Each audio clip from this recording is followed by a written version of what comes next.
दृष्टि है इसके टुडेज जी के प्रोग्राम में आपका स्वागत है। पहले शुरुआत करेंगे पिछले अभ्यास प्रश्न से, जिसमें हमने आपसे पूछा था निम्नलिखित में से कौन स्विफ्ट का सबसे अच्छा वर्णन करता है। आपके ऑप्शंस थे ए ऑनलाइन चालान पोर्टल, बी ऑनलाइन शिक्षा सेवा, सी वित्तीय संदेश सेवा या फिर डी वन्य जीवों का संरक्षण। तो इसका सही उत्तर था ऑप्शन सी वित्तीय संदेश सेवा। हाल ही में रूसी चीनी एनर्जी बिजनेस फोरम का आयोजन किया गया। आपको बता दें कि दोनों देश एक भुगतान प्रणाली तैयार कर रहे हैं जो स्विफ्ट प्रणाली पर निर्भरता को कम करेगी। गौरतलब है कि स्विफ्ट का पूरा नाम society for world wide interbank financial telecommunication है। ये सुरक्षित वित्तीय संदेश सेवाओं की अग्रणी प्रदाता है, इसलिए विकल्प सी सही है। ये 200 से अधिक देशों में 11,000 वित्तीय संस्थानों के बीच खरबों डॉलर के सीमा पार भुगतान की सुविधा प्रदान करती है। इसमें प्रत्येक सदस्य का अपना स्विफ्ट कोड होता है और स्विफ्ट प्लेटफॉर्म का उपयोग करके हर दिन 40 मिलियन से अधिक वित्तीय संदेशों का सुरक्षित रूप से आदान प्रदान किया जाता है। चलिए अब आज के सेशन की शुरुआत करते हैं और पहला प्रश्न देखते हैं। निम्नलिखित में से कौन विज्ञान और प्रौद्योगिकी के संदर्भ में वाला बी का सबसे अच्छा वर्णन करता है। ए फ्रांस का चंद्र उपग्रह, बी आर्टिफिशियल इंटेलिजेंस टूल, सी खोजी गई नई क्षुद्रग्रह बेल्ट या फिर डी ऑस्ट्रेलिया में रेडियो टेलीस्कोप। इसका सही आंसर है ऑप्शन डी ऑस्ट्रेलिया में रेडियो टेलीस्कोप। वालाबी पश्चिमी ऑस्ट्रेलिया में एक रेडियो टेलीस्कोप है जो खगोलविदों को रात के आकाश का त्रिआयामी नक्शा बनाने में मदद कर रहा है, इसलिए विकल्प डी सही उत्तर है। इस नक्शे की मदद से 1 अरब प्रकाश वर्ष दूर तक की आकाश गंगाओं का मानचित्रण किया जा सकता है। इसके पहले चरण में सैकड़ों आकाश गंगाओं का सर्वेक्षण किया गया है जो 700 से अधिक पूर्ण चंद्रमाओं के समतुल्य क्षेत्र को कवर करती हैं। अगला प्रश्न, भारत का सबसे बड़ा वनस्पति उद्यान किस राज्य में स्थित है। तमिलनाडु, पश्चिम बंगाल, कर्नाटक या फिर केरल। तो सही आंसर है ऑप्शन बी पश्चिम बंगाल। आचार्य जगदीश चंद्र बोस भारतीय वनस्पति उद्यान गंगा नदी द्वारा हुए भूमि क्षरण से खतरे में है। ये उद्यान भारत का सबसे बड़ा वनस्पति उद्यान है जो पश्चिम बंगाल के हावड़ा में स्थित है, इसलिए विकल्प भी सही है। ये भारतीय वनस्पति सर्वेक्षण के अधिकार क्षेत्र में है। इस उद्यान की स्थापना वर्ष 1787 में हुई थी और इसमें 1000 प्रजातियों के लगभग 12,000 पेड़ हैं। इसे मानव निर्मित पौधों का सबसे बड़ा साम्राज्य माना जाता है। अगला सवाल, स्पेस टेक इनोवेशन नेटवर्क यानी स्पिन के संबंध में निम्नलिखित कथनों पर विचार कीजिए। 1. ये अंतरिक्ष उद्यमशीलता इकोसिस्टम के लिए भारत का पहला समर्पित मंच है और 2. ये रक्षा अनुसंधान और विकास संगठन यानी DRDO से संबंधित है। आपको बताना है कि इनमें से कौन सा या कौन से कथन सही नहीं है या सही नहीं है। ए केवल 1, बी केवल 2, सी 1 और 2 दोनों या फिर डी ना तो 1 और ना ही 2। तो इसका सही आंसर है ऑप्शन बी केवल 2। दरअसल हाल ही में भारतीय अंतरिक्ष अनुसंधान संगठन यानी इसरो ने स्पेस टेक इनोवेशन नेटवर्क यानी स्पिन लॉन्च करने के लिए सोशल अल्फा के साथ एक समझौता ज्ञापन पर हस्ताक्षर किए हैं, इसलिए कथन 2 सही नहीं है।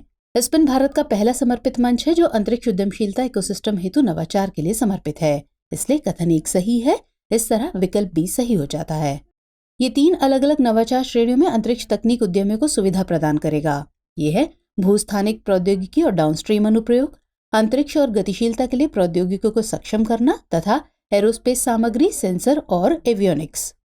अगला सवाल, ऊर्जा दक्षता ब्यूरो यानी BEE के संदर्भ में निम्नलिखित कथनों पर विचार कीजिए। कथन 1, इसे 2002 में स्थापित किया गया था और कथन 2, ये नवीकरणीय ऊर्जा मंत्रालय से संबंधित है। आपको बताना है कि इनमें से कौन सा या कौन से कथन सही है या सही हैं। ए केवल 1, बी केवल 2, सी 1 और 2 दोनों या फिर डी ना तो 1 और ना ही 2। तो सवाल का सही जवाब है ऑप्शन ए केवल 1। हाल ही में ऊर्जा दक्षता ब्यूरो यानी BEE ने सूक्ष्म, लघु और मध्यम क्षेत्र के उद्यमों में त्वरित ऊर्जा दक्षता पर एक राष्ट्रीय कॉन्क्लेव का आयोजन किया। आपको बता दें कि भारत सरकार ने ऊर्जा संरक्षण अधिनियम 2001 के प्रावधानों के तहत 1 मार्च 2002 को BEE की स्थापना की थी, इसलिए कथन 1 सही है। इसका उद्देश्य ऊर्जा संरक्षण अधिनियम 2001 के तहत नीतियों और रणनीतियों को विकसित करने में सहायता करना है। इसका मुख्यालय नई दिल्ली में स्थित है। ये विद्युत मंत्रालय से संबंधित है, इसलिए कथन 2 सही नहीं है। इस तरह विकल्प ए सही हो जाता है। अगला सवाल, कृषि उड़ान योजना 2.0 के संबंध में निम्नलिखित कथनों पर विचार कीजिए। 1, इसकी घोषणा 27 अक्टूबर 2021 को की गई थी और 2, इसका उद्देश्य खराब होने वाले कृषि उत्पादों के लिए हवाई परिवहन और रसद सहायता प्रदान करना है। उपर्युक्त में से कौन सा या कौन से कथन सही है सही हैं। ए केवल 1, बी केवल 2, सी 1 और 2 दोनों या फिर डी न तो 1 और न ही 2। तो सही आंसर है ऑप्शन सी 1 और 2 दोनों। हाल ही में नागरिक उड्डयन राज्य मंत्री ने कहा कि देश भर में 58 हवाई अड्डे कृषि उड़ान योजना 2.0 के अंतर्गत आते हैं। कृषि उड़ान योजना 2.0 की घोषणा 27 अक्टूबर 2021 को की गई थी, इसलिए कथन एक सही है। ये 8 मंत्रालयों और विभागों के बीच एक अभिसरण योजना है। इस योजना का उद्देश्य खराब होने वाले कृषि उत्पादों के लिए जरूरत के अनुसार हवाई परिवहन और रसद सहायता प्रदान करना है, इसलिए कथन 2 भी सही है। ये योजना विशेष रूप से देश के उत्तर पूर्व, पहाड़ी और आदिवासी क्षेत्रों के कृषि उत्पादों पर केंद्रित है। इस तरह विकल्प सी सही हो जाता है। Next question, migration and development brief report कौन जारी करता है? ए, अंतर्राष्ट्रीय मुद्रा कोष, बी, संयुक्त राष्ट्र विकास कार्यक्रम, सी, विश्व बैंक, या फिर डी, यूनिसेफ। तो सही आंसर है विश्व बैंक, जो कि ऑप्शन सी में दिया गया है। हाल ही में जारी migration and development brief report के अनुसार भारत में इस वर्ष रेमिटेंस रिकॉर्ड $100 बिलियन को छू सकता है। ये नवीनतम रिपोर्ट विश्व बैंक द्वारा जारी की गई है, इसलिए विकल्प सी सही है। पिछले वर्ष यानी 2021 में भारत को $89.4 बिलियन रेमिटेंस के रूप में मिले थे। ये पहली बार है जब कोई देश $100 बिलियन के आंकड़े तक पहुंचेगा। भारत में रेमिटेंस का सबसे बड़ा स्रोत खाड़ी सहयोग परिषद यानी GCC देशों में काम कर रहे भारतीयों से रहा है। इस वर्ष शीर्ष 5 रेमिटेंस प्राप्तकर्ता देश भारत, जो कि $100 बिलियन, मेक्सिको $60 बिलियन, चीन $50 बिलियन, फिलीपींस $38 बिलियन और मिस्र $32 बिलियन हो सकते हैं। अगला सवाल, वन डिस्ट्रिक्ट वन प्रोडक्ट यानी ODOP पहल का विलय किस पहल के साथ कर दिया गया है? ए, आकांक्षी जिला कार्यक्रम, बी, एक भारत श्रेष्ठ भारत, सी, डिस्ट्रिक्ट एज एक्सपोर्ट हब, या फिर डी, इनमें से कोई नहीं। सही आंसर है ऑप्शन सी। हाल ही में वन डिस्ट्रिक्ट वन प्रोडक्ट यानी ODOP पहल का डिस्ट्रिक्ट एज एक्सपोर्ट हब पहल के साथ विलय कर दिया गया है, इसलिए विकल्प सी सही है। ODOP एक पहल है जिसे एक जिले के आर्थिक विकास को बढ़ावा देने और रोजगार सृजन करने की दिशा में एक परिवर्तनकारी कदम के रूप में देखा जाता है। इसका उद्देश्य आत्मनिर्भर भारत के लक्ष्य को प्राप्त करना है। डिस्ट्रिक्ट एज एक्सपोर्ट हब पहल उद्योग और आंतरिक व्यापार संवर्धन विभाग यानी DPIIT के साथ वाणिज्य विभाग द्वारा कार्यान्वित की जा रही है। इसका उद्देश्य जिले में निर्यात क्षमता वाले उत्पादों की पहचान करके देश के प्रत्येक जिले को निर्यात हब में परिवर्तित करना है। चलिए आगे बढ़ते हैं। भारत में राष्ट्रीय पार्टी के संबंध में निम्नलिखित कथनों पर विचार कीजिए। 1, वर्तमान भारत में केवल 5 राष्ट्रीय दल हैं, और 2, किसी दल के 4 राज्यों में क्षेत्रीय दल बनने के बाद उसे राष्ट्रीय दल के रूप में मान्यता दी जाती है। आपको बताना है कि इनमें से कौन सा या कौन से कथन सही है या सही है। ए, केवल 1, बी, केवल 2, सी, 1 और 2 दोनों, या फिर डी, ना तो 1 और ना ही 2। तो इसका सही आंसर है ऑप्शन बी, केवल 2। हाल ही में गुजरात और हिमाचल प्रदेश के चुनाव परिणाम के बाद आम आदमी पार्टी राष्ट्रीय पार्टी के रूप में मान्यता प्राप्त करने वाली नवी पार्टी बन जाएगी। गौरतलब है कि अब तक भारतीय निर्वाचन आयोग यानी ECI ने 8 दलों को राष्ट्रीय दलों के रूप में मान्यता दी है, इसलिए कथन एक सही नहीं है। यहाँ कुछ शर्तें दी गई हैं, जिनमें से जो पार्टी एक शर्त भी पूरा करती है तो उसे राष्ट्रीय पार्टी का दर्जा मिल जाता है। ये शर्तें हैं, कोई पार्टी 3 राज्यों के लोकसभा चुनाव में 2% सीटें जीते, 4 लोकसभा सीटों के अलावा कोई पार्टी लोकसभा में 6% वोट हासिल करे, या विधानसभा चुनावों में कम से कम 4 या इससे अधिक राज्यों में 6% वोट जुटाए। कोई पार्टी 4 या इससे अधिक राज्यों में क्षेत्रीय पार्टी के रूप में मान्यता रखे, इसलिए कथन 2 सही है। इस प्रकार विकल्प भी सही हो जाता है।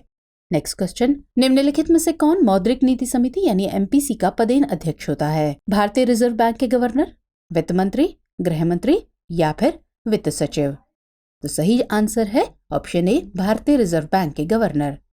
हाल ही में भारतीय रिजर्व बैंक यानी RBI की मौद्रिक नीति समिति यानी MPC ने मौद्रिक नीति की समीक्षा की। RBI अधिनियम 1934 की धारा 45ZB 6 सदस्यीय मौद्रिक नीति समिति यानी MPC का प्रावधान करती है। इसका गठन केंद्र सरकार द्वारा किया जाता है। इस तरह की पहली समिति का गठन 29 सितंबर 2016 को किया गया था।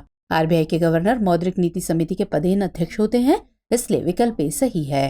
बढ़ते हैं अगले सवाल की तरफ। ऐरावतेश्वर मंदिर के संबंध में निम्नलिखित कथनों पर विचार कीजिए। 1, इसे राजराजा चोल द्वितीय ने बनवाया था, और 2, ये अपने म्यूजिकल स्टेप्स या सिंगिंग स्टेप्स के लिए जाना जाता है। उपर्युक्त में से कौन सा या कौन से कथन सही नहीं है या सही नहीं है? ए, केवल 1, बी, केवल 2, सी, 1 और 2 दोनों, या फिर डी, ना तो 1 और ना ही 2। तो सही आंसर है ऑप्शन डी।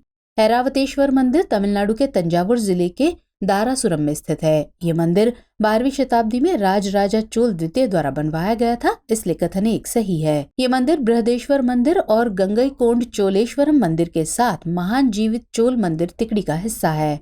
ये तीनों मंदिर यूनेस्को के विश्व धरोहर स्थल का हिस्सा हैं। ये मंदिर अपने म्यूजिकल स्टेप्स या सिंगिंग स्टेप्स के लिए भी जाना जाता है, इसलिए कथन 2 भी सही है। इस सीढ़ी के 7 चरण संगीत के 7 स्वरों का प्रतिनिधित्व करते हैं, इस तरह विकल्प डी सही हो जाता है। चलिए अब नोट कर लीजिए आज का अभ्यास प्रश्न। प्रश्न है, भूजल पर संयुक्त राष्ट्र जल शिखर सम्मेलन 2022 किस शहर में आयोजित किया गया? आपके ऑप्शंस है ए पेरिस, बी वॉशिंगटन, सी बर्लिन या फिर डी नई दिल्ली। तो जवाब कमेंट सेक्शन में जरूर दीजिएगा। मुलाकात होगी अगले एपिसोड में, तब तक के लिए जय हिंद।